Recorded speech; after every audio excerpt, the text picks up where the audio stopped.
Coming up on this episode of Common Denominator. You just got to do it. There's going to be a lot of setbacks and a lot of like sacrifices. But just like for us, like we kept looking into the future, knowing what was going to come out at the end and that we were going to be living a life that we really wanted and have been yearning for. And so I think it was just us taking that leap of faith. Hi, and welcome to Common Denominator, where we shine a light on people striving to make the world a better place. Today, a conversation about ditching the 9-to-5 lifestyle and traveling the country with your family. 3 years ago, Nicole and Bo Johnson decided they needed to shake things up. So they bought a school bus, turned it into a tricked-out RV, and hit the road, traveling the country with their kids. And they've never looked back. They'll share why they did it, how they did it, and how much they loved it. Hi, Nicole and Bo. Welcome to Common Denominator. Thank you so much. We're happy to be here. Yeah. So thank you. Thank you. So I'm just thinking about, I'm taking myself back to 3 years ago. So you're living life, doing your thing, and then one day you're like, okay, the conventional system. Here's my house. Kids, packed lunches. Kids go to school and work and life. You're like, I'm not gonna do that anymore.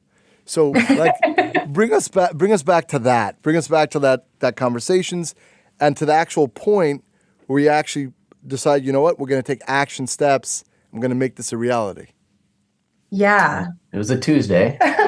She's always wanted to say that. It was a Tuesday. Gosh, what was it, 3 years ago? Yeah. So I work as a nurse. I work in the emergency department. As you know, 3 years ago, 2 years ago, very busy time in healthcare.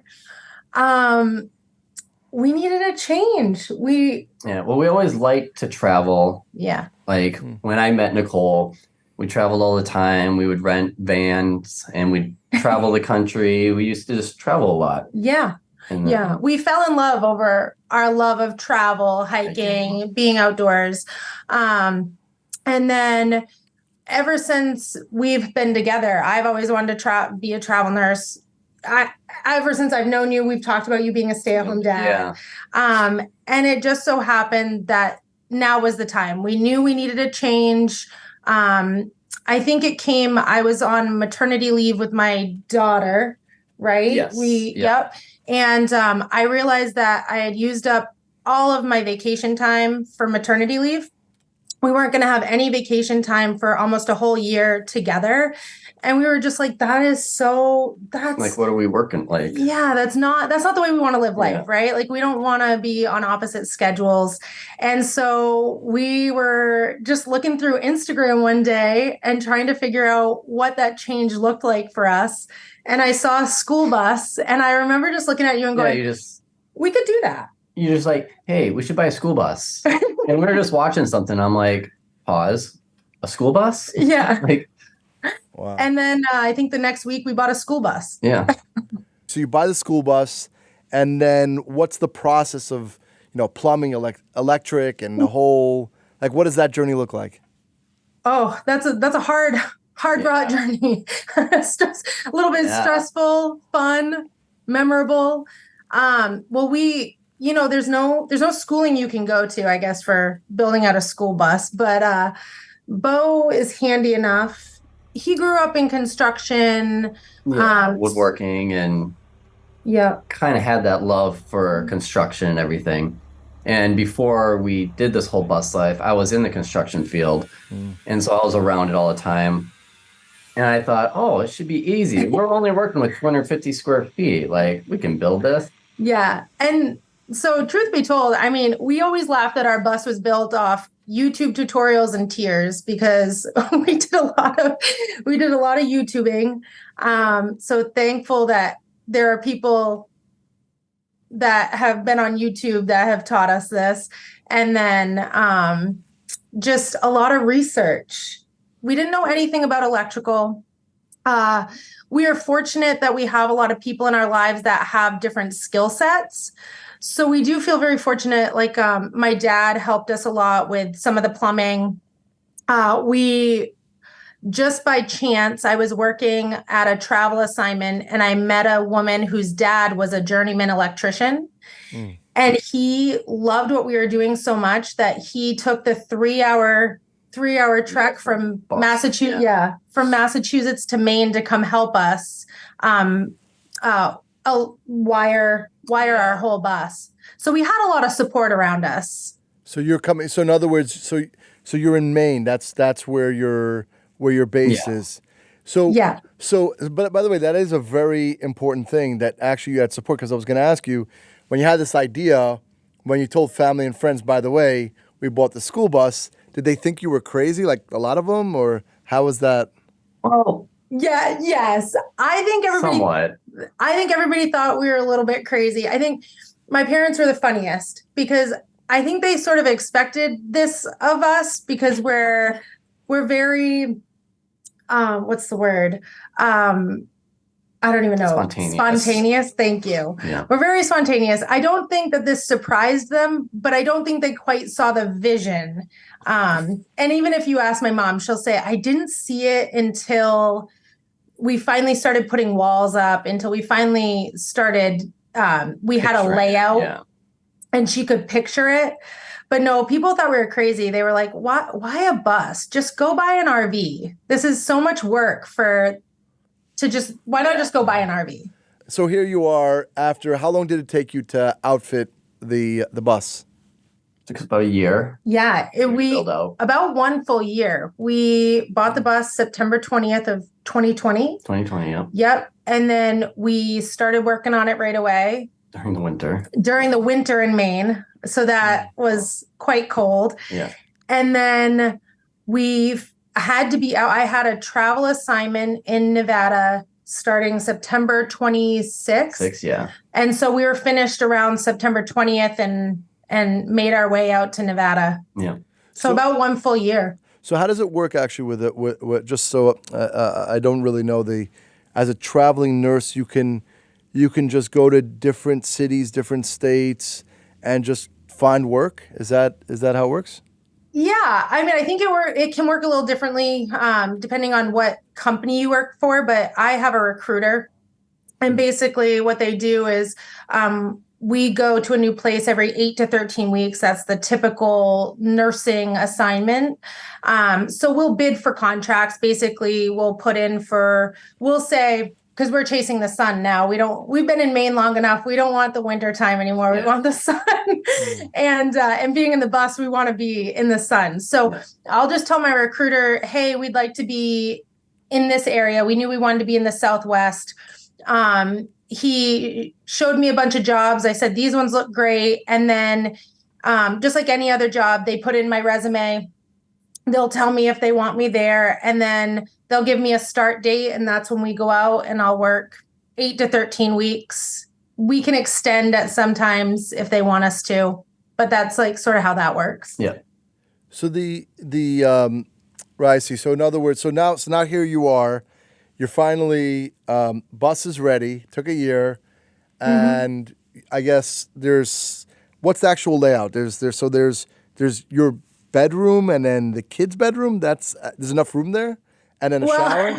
Is that a door? Yeah. A door. Well, funny enough, we actually people will laugh. Anybody who's like built out a bus or built out a home, there was one thing that we knew we wanted. So Bo is 6'2", and we knew we wanted him to be able to shower without having to like scrunch down. Yeah. So we built our whole layout around the emergency hatch in the middle of the bus.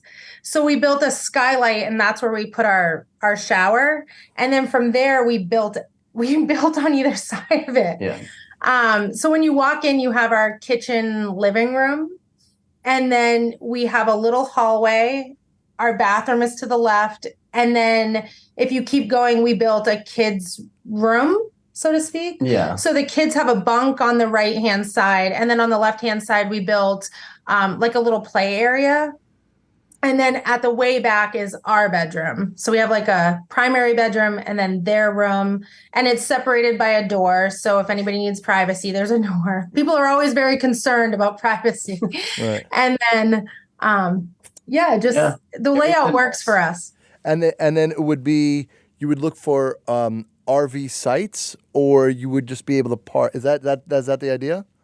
Yeah. So with travel nursing, we stay at campgrounds. Campground. So we'll find a campground in the area, somewhere where we know we want to explore, somewhere that's kid friendly. Since me being a stay-at-home dad, I want somewhere that has like parks, Yeah. pool, some type of activity like library, stuff that we can get our kids involved in, like YMCA or. Yeah, we've found some pretty cool places that are very homeschool friendly. And so we look for areas like that sort of within a 45-minute to 1 hour radius of where I work. And then we'll stay there for the remainder of the assignment. But when we're not stationary, we tend to find like BLM land, free land to stay on. Because there's so much of it. Yeah. Wow. So now here you are. So now you're going out, right? You're going out on this journey. How was that? So where was the first? So you're going from Maine. Where was the first state you went to? When you left? Yeah. So we went from Maine to Nevada, but it took us a while to get there. So we left. Yeah. And 2 hours in, I'll never forget it. We were driving in the car behind the bus, me and the kids, and my mom was heading out with us.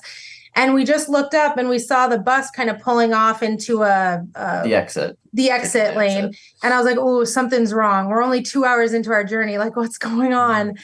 And I got a call from Bo, and you had lost the brakes. Is that when you lost the brakes? Yeah, I lost the brakes, power steering. Yeah. Yeah. And so we ended up having to get a roadside mechanic out there to help us.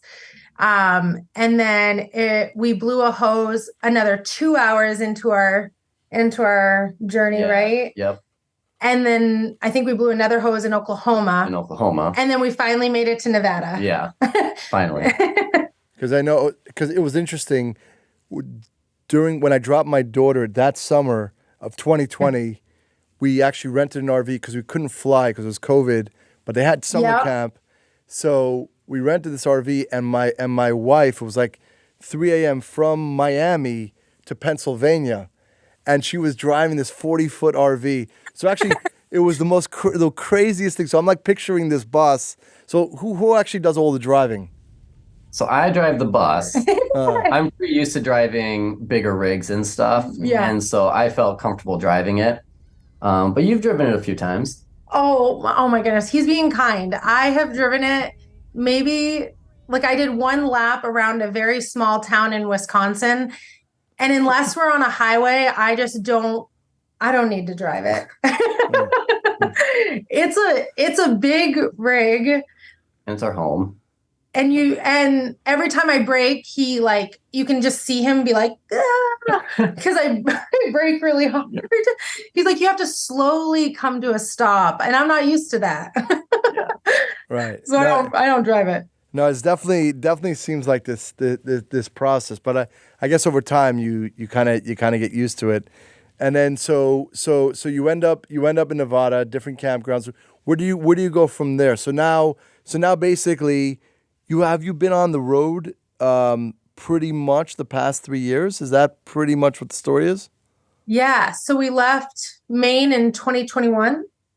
Is that when we left Maine? Yep. Maine, September of 2021.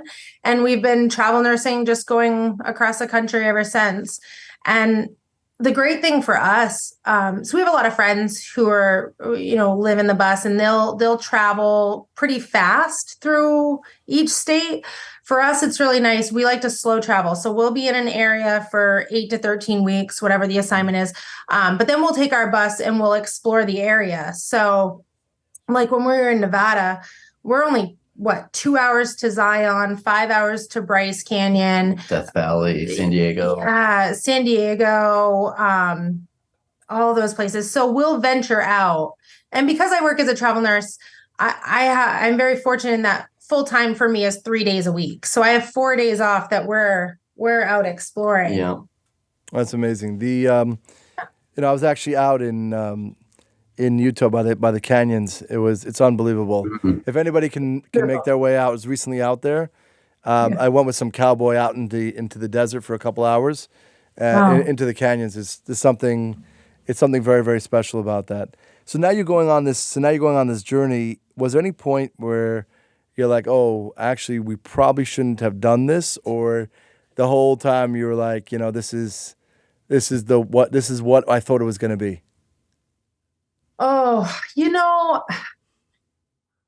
I think there was a point. So when we were driving out, and one of the things that everybody told us was like, you're crazy because a bus, we bought and we renovated an old school bus, which means that it's a decommissioned school bus, right? So the school system didn't want it anymore. It has a lot of miles on it. We had it looked over by a mechanic, but there's upkeep on a house and there's upkeep on a car. And now we have both of them in one thing. And I think when we were first going out there and we broke down like 3 times, I think you and I both were kind of like, what did we oh man, what did we get ourselves into? Yeah. But then my mom, like I said, I just bring it back. We're very fortunate that we have some really great special people in our life, because I'll never forget my mom was out with us and I was just really stressed out. I was like, maybe we did make a mistake, right? And I just remember my mom saying to us that this was all part of the adventure of it, right? And that whenever we had talked to people, we knew that breaking down was a possibility, or we knew that certain things were possibilities. And if we could just kind of reframe our mindset. Yep, and take it in and just know that that's part of it. Yeah. I think that really helped us. Yes. Yeah. Yeah. No, I think for a lot of people, as long as the change, right? I always see people are maybe trying to run away, escape, but I think that you did so balanced, right? You had to support your parents, and you worked on it. You had a whole year, building the school bus. You made the choice, and then plus you get to be at home dad, homeschooling the kids. So everything just seems super balanced, and then yeah, things are not perfect. But this is that concept of like holistically, this is the lifestyle that I want. Can you imagine your 2 kids when they get older? What a different perspective on life that they're going to have. Right? Yeah. How amazing is that going to be? Right? Yeah, we're very fortunate that we're able to put this lifestyle with our kids and have them experience, like, instead of just like looking at a book and seeing the desert or seeing the ocean, like we can actually take them there, and like they get to experience all these things, get to see new people, meet new friends. And also they saw it all, right? So our kids are young, they're 6 and 3. When we were building out the bus, they were even younger, because that was 2 years ago. Yeah. But they see, I think we've always said that they see us overcoming obstacles, and they see us overcoming these things and these challenges, and the ways that we can work through them. And this lifestyle does come with quite a few challenges. And hopefully they've seen that and they've been through it all with us. And hopefully that helps shape the way that they deal with challenges. Yeah. No, and I definitely see, like, when I travel a lot, and I bring all the kids, right? I bring all the kids, and and again, everyone says I'm nuts. But what do I see though? What do I see? I see underlying of, this is your family, conflict resolution. They're in tighter spaces together, having to deal with each other over a period of time. Their perspective, the things that they see, the countries that they've been to, that when they get older, I'm thinking when they're 30, 40, as family, when my wife and I, let's say we're not around, they'll have each other. Like, I think about that. Yeah. I think about that a lot. And that's why I make it intentional, even though there could be so much going on. We have the business, the podcast, the kids, life, school. But I take the time, and it's an investment. That's how I see it in the family. And we're meeting such interesting people, and I bring them, and we're learning. So So I'm a big fan of that. But again, it's not perfect, but it definitely is good. So you were in Nevada. What other states did you go to on your way? Yeah, we loved Nevada so much we extended there. So we spent about 6 months in Nevada. Then we went to Wisconsin. We liked that so much we spent 6 months there. And then we went to Arizona. Yeah. And now we're in Wyoming. Beautiful. So we've been to Well, Wyoming is unbelievable. I was in Teton Village, and I guess that area by Jackson Hole. Yes. People don't realize. I think 98% of that county is federal owned land, and it's basically untouched, right? Yeah. So we're like looking up in the tree. We're looking like in the wintertime, and there's two bald eagles just sitting in the tree, which is like this memory implanted in my head. And to let people know that in the U.S., there's such tremendous topography and places to visit that we forget, So it was like the silver lining of COVID, I guess, that people went out and traveled, right? And went to see. Yeah. And now, where are you going to head when you head out? Yeah, so we're in Wyoming actually until October. And then we'll head back to sunny weather. We're actually hoping to be back in Nevada. We just we liked it a lot. Yeah, there's just so much to do. There's so much to see, so much to explore. It feels central to a lot of things. We do a lot of hiking, a lot of backpacking with our kids. And it feels like that's the place to be in the wintertime. Yeah. Yeah. So people constantly, I'm sure, when they're laying in bed at night and thinking through their head, they want to make huge life change, right? Yeah. And you actually did it, and there's a lot of respect for that. What advice would you give to people that are contemplating huge life changes? Oh gosh, what would we give? You just got to do it. There's going to be a lot of setbacks and a lot of like sacrifices. But just like for us, like we kept looking into the future, knowing what was going to come out at the end. And we knew it was going to end sometime and that we were going to be living a life that we really wanted and have been yearning for. And so I think it was just us taking that leap of faith and just going for it. I feel like we're both of the mindset that you try and you don't succeed, right? Like, at least we tried. And at least we went for it. If we had never tried and we never went for it, we would always be wondering what if. Yeah. And we just didn't want that.